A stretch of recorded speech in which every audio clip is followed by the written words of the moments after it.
Hello everyone, welcome to my channel Jaiswal coaching. तो आज हम डिस्कस करने वाले हैं एक्सरसाइज सॉल्यूशन। इस चैप्टर का नाम है control and coordination, chapter number 8 CG board. So start करते हैं बिना टाइम वेस्ट करें। तो पहला क्वेश्चन है, make schematic line diagram and describe a reflex action of our body. ठीक है, तो हमको लाइन डायग्राम बनाना है और किसका लाइन डायग्राम, रिफ्लेक्स एक्शन का लाइन डायग्राम, और उसको डिस्क्राइब करना है रिफ्लेक्स एक्शन को। ठीक है, तो हम लोग पढ़े थे ना, इससे पहले वाला जो वीडियो था वो रिफ्लेक्स एक्शन पे ही आया है। तो उस वीडियो में मैंने बहुत अच्छे से रिफ्लेक्स एक्शन को समझाया था, राइट। तो आप उसको भी लिख सकते हो या फिर जो भी मैं बताऊँ उसको भी लिख सकते हो। तो इसका आंसर होगा, जो लाइन डायग्राम है वो पहले देखते हैं। सबसे पहले स्टिमुलस है ना, जैसे कि हीट हाथ में पड़ा, फिर रिसेप्टर मतलब हमारे स्किन पे आया है ना हीट। फिर उसके बाद सेंसरी न्यूरॉन, हमने देखा था 2 न्यूरॉन काम करता है। एक न्यूरॉन इंफॉर्मेशन ले जाने का काम करता है और एक न्यूरॉन वापस लाने का काम करता है। तो सेंसरी न्यूरॉन जो है स्पाइनल कॉर्ड पे ले जाएगा, है ना, जो भी स्टिमुलस है उसको स्पाइनल कॉर्ड में ले जाएगा। अब स्पाइनल कॉर्ड से वो कहाँ ले जाएगा, मोटर न्यूरॉन में ले जाएगा। फिर मोटर न्यूरॉन क्या करता है, वहाँ पे जो भी प्रोसेस हुआ है स्पाइनल कॉर्ड में कि हाथ को हटाना है, तो वो इन्फॉर्मेशन कौन लेके आएगा, मोटर न्यूरॉन वापस लेके आएगा। फिर उसके बाद मसल को बोलेगा कि हमको हाथ हटाना है, मतलब ये ट्रिगर करेगा मसल को कि हाथ हटाना है, तो हाथ वहाँ से हट जाएगा। तो हाथ हटना क्या हो गया, रिस्पॉन्स हो गया। तो लाइन डायग्राम आपको अच्छे से समझ में आ गया होगा। तो देखते हैं रिफ्लेक्स एक्शन क्या होता है। तो रिफ्लेक्स एक्शन जो है वो इमीडिएट और ऑटोमेटिक एंड इनवॉलेंट्री रिस्पॉन्स है। रिफ्लेक्स एक्शन क्या है, इमीडिएट है, ऑटोमेटिक है और इनवॉलेंट्री रिस्पॉन्स, मतलब हम लोग उसको मतलब हम जिम्मेदार नहीं, वो अपने से हो गया, है ना, of a body to a sudden stimulus. एक अचानक से कुछ स्टिमुलस आया, है ना, जैसे कि पेन या फिर हीट, उसके कारण जो है सडन हम लोग ने क्या कर दिया, हाथ को हटा दिया, तो वो रिफ्लेक्स एक्शन हो गया। Without a conscious effort of the brain उसमें ज़्यादा एफर्ट नहीं लगाता है ना। The pathway travel by nerve impulse during a reflex action, जो पाथवे चलता है नर्व इम्पल्स के द्वारा, उस पाथवे रिफ्लेक्स एक्शन के दौरान, है ना, जो पाथवे चलता है नर्व इम्पल्स के द्वारा रिफ्लेक्स एक्शन के दौरान, उसको रिफ्लेक्स आर्क कहते हैं। ठीक है, तो आपको सेकेंड आंसर बहुत अच्छे से समझ में आ गया होगा कि ये तो उसका लाइन डायग्राम हो गया और ये क्या है, रिफ्लेक्स एक्शन का डेफिनेशन और या फिर उसके बारे में हमने देखा। चलिए देखते हैं question number 3, write a note on the role of spinal cord and brain on reflex action. हमको नोट लिखना है स्पाइनल कॉर्ड का क्या रोल है और ब्रेन का क्या रोल है रिफ्लेक्स एक्शन पे। तो सबसे पहले स्पाइनल कॉर्ड का देखते हैं। तो spinal cord act as the primary control centre, ये पहला कंट्रोल सेंटर है, प्राइमरी कंट्रोल सेंटर है रिफ्लेक्स एक्शन का।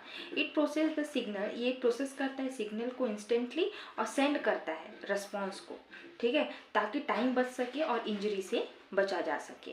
तो स्पाइनल कॉर्ड क्या करता है, ये प्राइमरी कंट्रोल सेंटर है और ये प्रोसेस करता है सिग्नल को, जो भी स्टिमुलस आ रहा है उस सिग्नल को प्रोसेस करता है और फिर उसके बाद वो वापस भेजता है ना। यहाँ पे सेंड का स्पेलिंग गलत है, SE आएगा ना, ठीक है। तो सेंड करता है रिस्पॉन्स को ताकि जो टाइम है वो बच सके और इंजरी से प्रिवेंट हो सके। तो स्पाइनल कॉर्ड का रिफ्लेक्स एक्शन में ये काम है। चलिए देखते हैं ब्रेन का क्या रोल है रिफ्लेक्स एक्शन में। तो brain does not actively participate नहीं करता है ना, in the response, but it receives a recording of the event afterward, so you become aware of what happened. ठीक है, तो ये सब सारा प्रोसेस जब हो जाता है, मतलब गरम को छूना, हाथ का हट जाना, ये प्रोसेस जो है वो कौन करता है, स्पाइनल कॉर्ड करता है। लेकिन जो ब्रेन है वो इसमें एक्टिवली पार्टिसिपेट नहीं करता है। स्पाइनल कॉर्ड बाद में इंफॉर्मेशन देता है ब्रेन को कि ऐसा कुछ हुआ था, है ना। तो बाद में पता चलता है उसका, जैसे कि दर्द हो रहा है या जलन कर रहा है, तो ये सब चीज़ जो ब्रेन को बाद में पता चलता है। समझ में आया।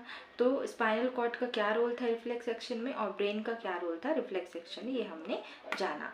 अब देखेंगे question number 4। So question number 4 says there is a coordination between the secretion of hormones and the nervous system। वहाँ मतलब कोऑर्डिनेशन है किसके बीच में, हार्मोन की सिक्रीशन और नर्वस सिस्टम में। तो है कोऑर्डिनेशन, हमें तो पता ही है ना। तो उसको जस्टिफाई कीजिए, इस स्टेटमेंट को लिखा है। तो एक एग्जांपल के थ्रू समझते हैं। The hypothalamus in the brain links both system. जो हाइपोथैलेमस है ब्रेन में, वो दोनों सिस्टम को लिंक करता है, सिक्रीशन ऑफ हार्मोन को और नर्वस सिस्टम को, है ना। इट रिसीव्स नर्वस सिग्नल, ये नर्वस सिग्नल को रिसीव करता है और ट्रिगर करता है। हाइपोथैलेमस क्या करता है, नर्वस सिग्नल को रिसीव करता है और ट्रिगर करता है कि जो ग्लैंड है, किसको ट्रिगर करता है, ग्लैंड को, कि वो क्या रिलीज करे, हार्मोन रिलीज करे। इसमें नेक्स्ट पॉइंट है, the nervous system detect body changes, है ना। नर्वस सिस्टम क्या करता है, बॉडी चेंजेस को डिटेक्ट करता है, जैसे कि हाई ब्लड शुगर वगैरह, है ना। और सिग्नल करता है इंडोक्राइन ग्लैंड को कि वो सिक्रीट करे हार्मोन, है ना, एग्जैक्ट अमाउंट ऑफ हार्मोन, जितना ज़रूरत है उतना सिक्रीट करे।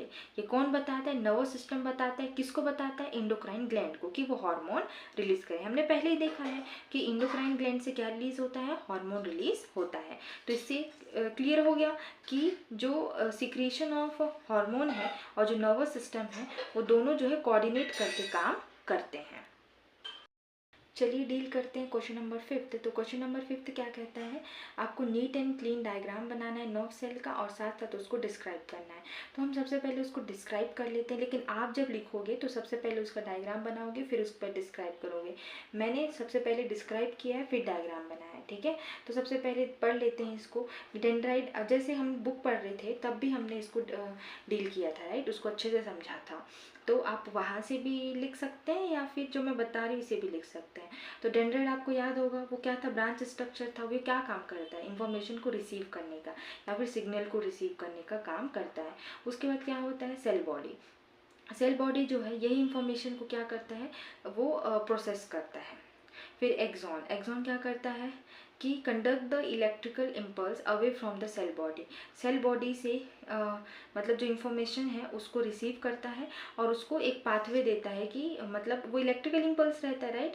तो अपने से मतलब एक्सॉन जो है वो एक पाथवे प्रोवाइड करता है जिसमें इलेक्ट्रिकल इम्पल्स जो है फ्लो होता है।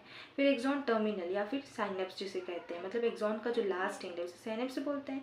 तो वो क्या करता है, वो इस सिग्नल को एक न्यूरॉन से दूसरे न्यूरॉन में या फिर दूसरे सेल में वो ट्रांसफ़र करता है, साइनेप्स, ठीक है। तो आपको याद हो गया होगा डेंड्राइट, सेल बॉडी, एक्सॉन और एक्सॉन टर्मिनल या फिर साइनेप्स। तो इसको डायग्राम के थ्रू देख लेते हैं। ओके, तो न्यूरॉन का डायग्राम हम देखते हैं, डायग्राम के थ्रू समझते हैं। तो ये क्या होता है, ये डेंड्राइट है, ठीक है। ये क्या है, डेंड्राइट है, ब्रांच स्ट्रक्चर जो कि इंफॉर्मेशन को रिसीव करता है। फिर उसके बाद वो कहाँ जाता है, सेल बॉडी में, है ना, प्रोसेस होने के लिए। फिर एक्सॉन के थ्रू वो कहाँ चले जाता है, नर्व एंडिंग में या फिर साइनेप्स में चले जाता है। अब साइनेप्स में जाने के बाद फिर ऐसी सेल होगा, ऐसी दोबारा सेल होगा, तो उस सेल में फिर डेंड्राइट इसमें अटैच होगा तो डेंड्राइट में जाएगा। तो ऐसे सेल जो है एक सेल से दूसरे सेल होते हुए जो सिग्नल है वो कहाँ पहुँचता है, ब्रेन तक या स्पाइनल कॉर्ड तक पहुँचता है। तो आपको न्यूरॉन का स्ट्रक्चर याद हो गया होगा। ये बीच में क्या है, न्यूक्लियस है, ये डेंड्राइट है, ये एक्सॉन है, उसमें माइलिन शीट से घिरा हुआ रहता है, हमने पहले ही देखा है। इसके अंदर सेल रहता है जिस सेल को स्वान सेल कहते हैं। स्वान कौन थे, साइंटिस्ट थे, राइट। और फिर उसके बाद क्या होता है, नर्व एंडिंग होता है जहाँ से ये इंफॉर्मेशन जो है एक न्यूरॉन से दूसरे न्यूरॉन में ट्रांसफ़र हुआ, ठीक है, होगा। समझ में आया ये वाला स्ट्रक्चर। तो हमने 5th क्वेश्चन तक कर डाला है और इसके आगे का जो क्वेश्चन है वो हम नेक्स्ट वीडियो में देखेंगे, जो कि इस चैप्टर का लास्ट वीडियो होगा। और इसके बाद ये चैप्टर फुल्ली कंप्लीट हो जाएगा और इसके बाद हम नेक्स्ट चैप्टर डील करेंगे। तो मिलते हैं नेक्स्ट वीडियो में। Bye, have a good day.